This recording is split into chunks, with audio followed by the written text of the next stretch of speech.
A new book is out that provides a guide to navigating addiction treatment told through both a personal and professional point of view. The book is titled The Rehab Playbook, Demystifying Addiction Treatment, and the book's author is Jaime Vinck, president of the treatment center, The Meadows. Welcome to Arizona Horizon. Thank you for having me. Congratulations on the book. Thank you. Yeah, just recently, it must be great. Just seeing that book sitting there must be great. It truly is. It's a gift. It's and a labor of love for you. Demystifying addiction and addiction treatment. How is addiction mysterious? So I've been in the addiction treatment business for 20 years, and I've always been fascinated by the fact that, and it's a statistic, that 1 in 10 people who struggle with addiction get treatment.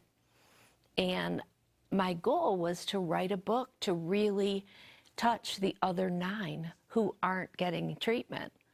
And so there are a variety of reasons why people don't go to treatment. Yes. And I wanted to address them not only for the person struggling, but also for their loved ones, for their employers, for anyone that is in the world of someone who struggles with addiction. So it's kind of a guidebook, correct? Exactly. And this is a guidebook from your personal experience. It is, from everything that I've learned for 20 years, and I'm also a clinician.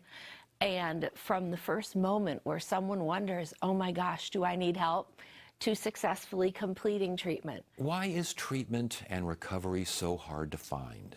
So it remains elusive for a variety of reasons. First of all, people aren't clear what help they need. There's so many options now, and post-COVID, there's so many additional virtual services and all of that, and that's great. But folks don't understand what they need. And so something that I've done there is to really define the different levels of care available.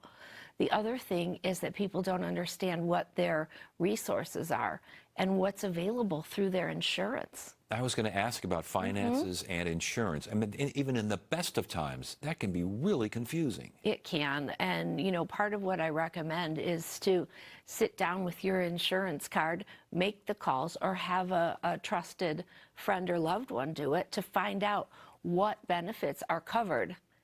And once you get that done, once you get that information, once you get the foot in the door and you maybe have figured out this might be where I need to be, navigating the entire addiction treatment universe, that's got to be difficult as well. Do you address that here as well? Absolutely. And I also talk about the stigma. There's a lot of stigma still out there about mental illness, about addiction, that somehow we're broken. And, the approach that I take is, we are not broken. It's not what we've done, it's what's happened to us.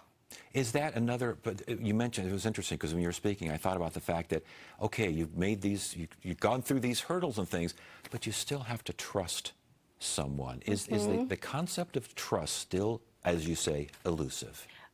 Yes. Because if you think about it, when someone goes to treatment, we are asking them to trust us before we've earned that right. Yeah. What's trust? Positive behavior over time. And we're asking them in the darkest moment of their life to trust us.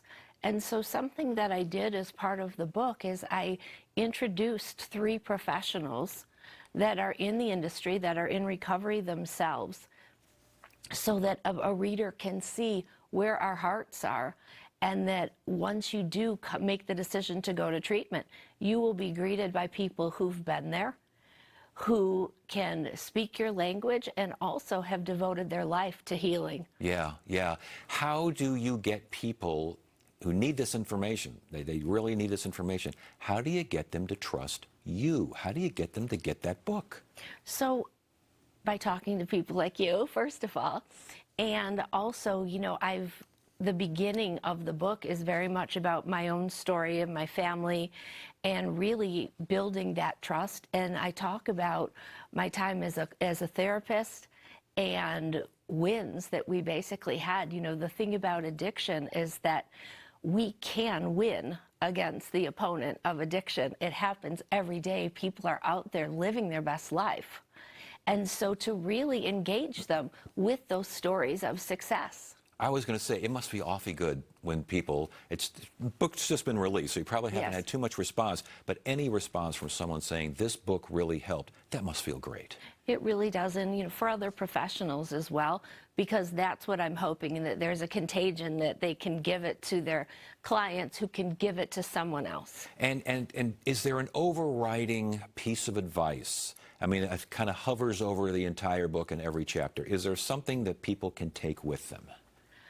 Yes, I believe that the message is hope, and hope has a game plan with this book, and that there are people out there that there's great people that have devoted our lives to the work, and people get better every day. So hope is the main message. And you're donating a portion of the book's proceeds to the American Addiction Research Foundation, correct? That's right. Yes. So another reason to hope that the thing sells like crazy. Absolutely. Very good. All right, and you're at the Meadows in Wickenburg, right? Yes. Is a civilization starting to catch up to that place? Because it seems like it's growing out there like a The crazy. urban sprawl is making it all the way to Wickenburg. Well, yes. I'm sure it's still a special place. And Jaime, thank you so much for joining us. Thank and you. Congratulations.